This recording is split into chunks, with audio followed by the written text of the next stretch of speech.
Deadlift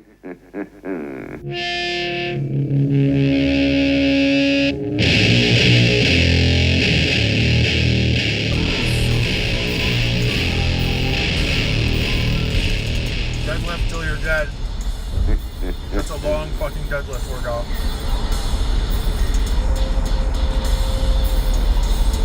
Put your volume on that, bro.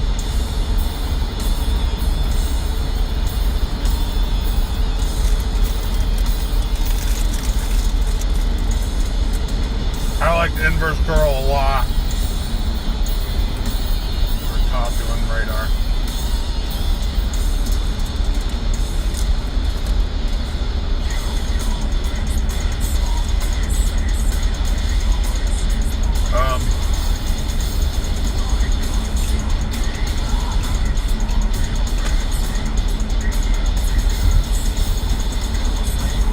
I like them. I like the inverse curl a lot. It's harder than a glute ham because your knee doesn't drop, right? But it's scalable, so you can make it easier if you want. So what I've been doing lately is I make my heavy days, I'll make it harder, where I'm hitting reps of like 6 to 10, and then on dynamic days I'll put more weight on it and make it easier and hit like 15 to 20 reps. And I'm bad at it, and I'm bad at GHRs too, but since I've been doing that, I went away from the GHRs for like a month or so, and then hopped back on, and they honestly were pretty easy. So I felt like that helped. I don't know, we'll see if it brings my deadlift up or not. I haven't done a heavy pull in quite a while.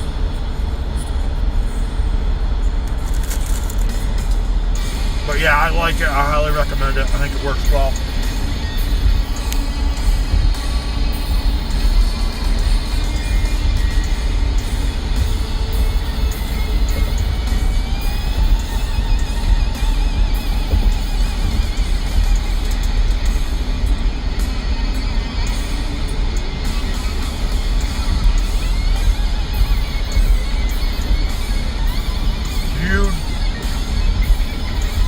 Do I pull my dynamic percentages from my competition lifts or from the individual bars?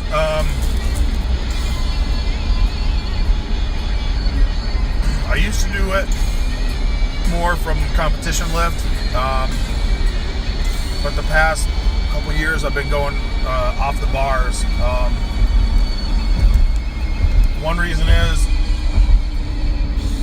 on Donnie's squat cycle that I've been running and bastardizing, and that's how he does it on that.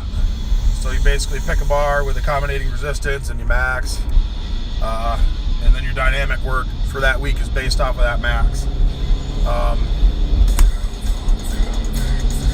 I tried that and it worked well, so I've kind of been sticking with it. And two, if I do speed work with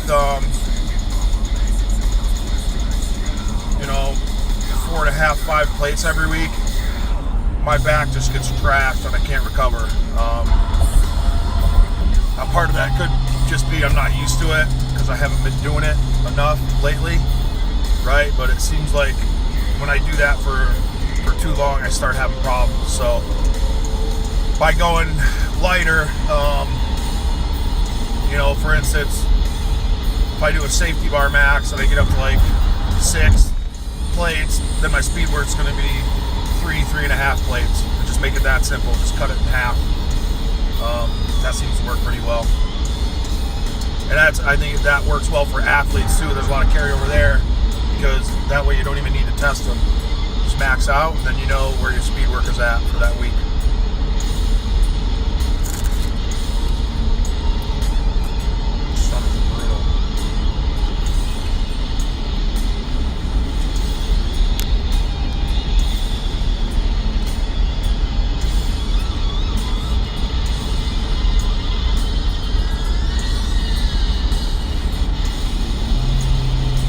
Favorite accessory for bench?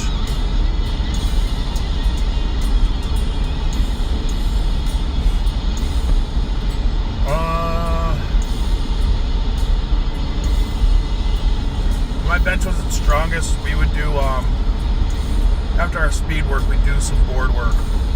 Nothing crazy, but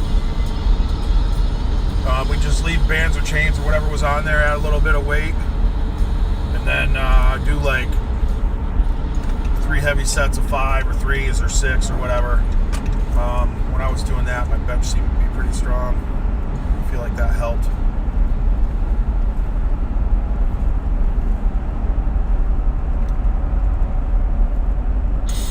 Hard to say a favorite because things change so much all the time. You know, where you need work is going to change, and you're going to have to adjust. So I guess I would say what helps me the most at the time.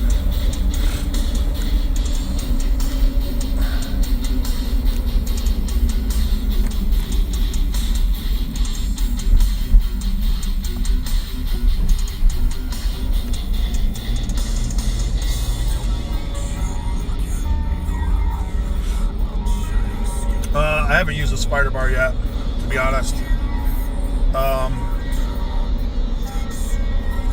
I've watched some guys use it. It's I think it and from watching guys use it,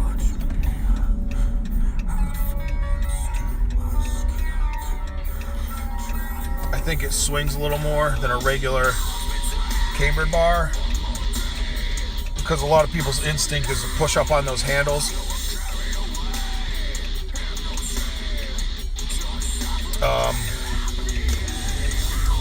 So you really gotta be disciplined and, you know, hit your squat form right, because if you pull or push on those bars, that's a pretty long lever arm, and then you get some pretty bad plate swing. So that's where I think the advantage is.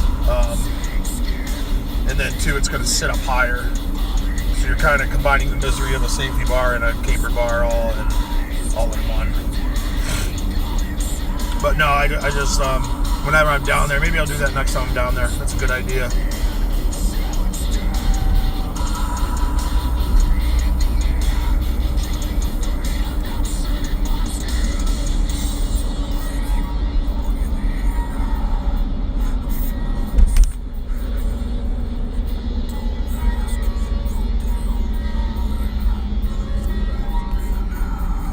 You were pushing the other bars too much. For your bench?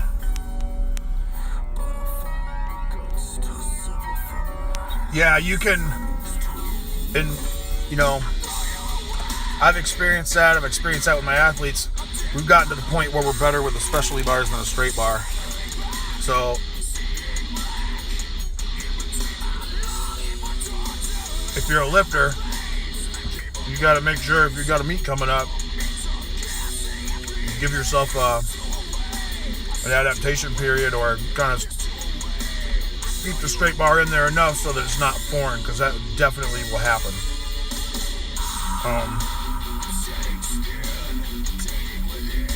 We got to the point with our throwers where I didn't even test our straight bar max because we never used it. You know, they got to the point where they were better with cambered bars, so we just tested for that. There's no point in testing them in something that, and the straight bar stuff was still going up. It was just, you know, their feedback was it felt really weird when they, you know, when we went to test, and it was, test days were basically the only time they were seeing it, so I didn't see much point in testing them in something we never did. So yeah, that can definitely happen. You got to be careful of that. Awesome, thank you. Let fear drive you to success. You guys' names are long, it's hard to read. No, I appreciate it, man. Let me know if you have questions or anything, okay?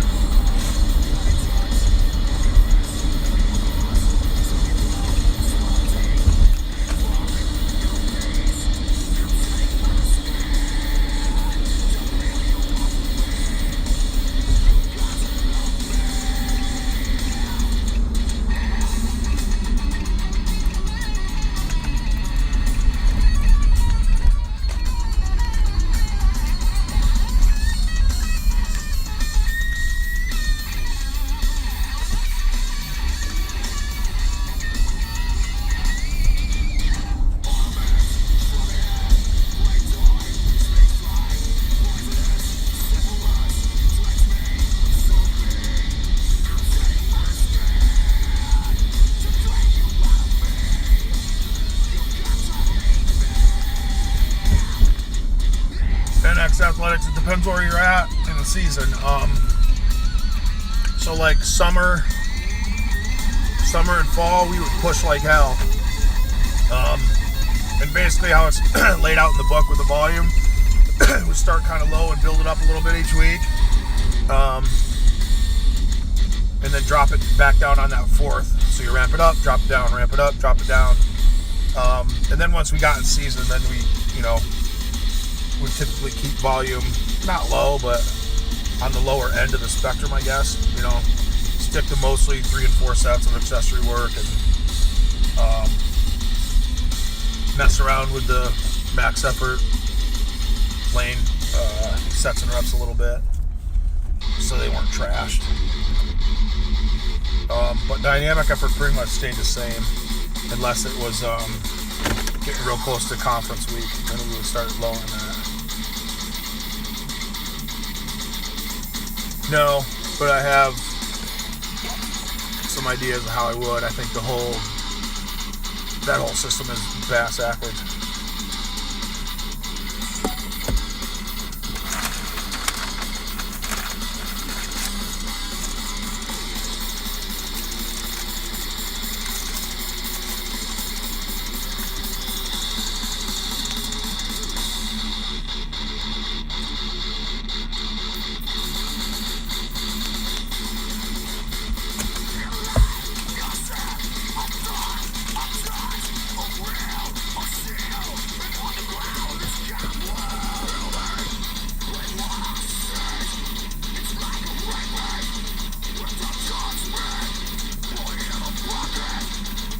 One more bite of hash brown for a question.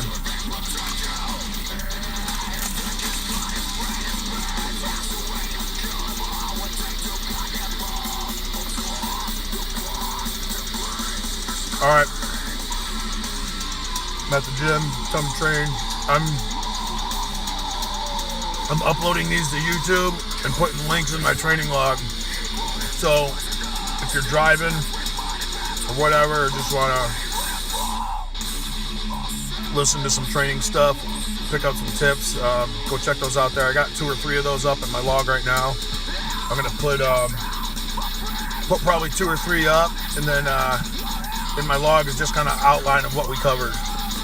So if you're looking for information on a subject,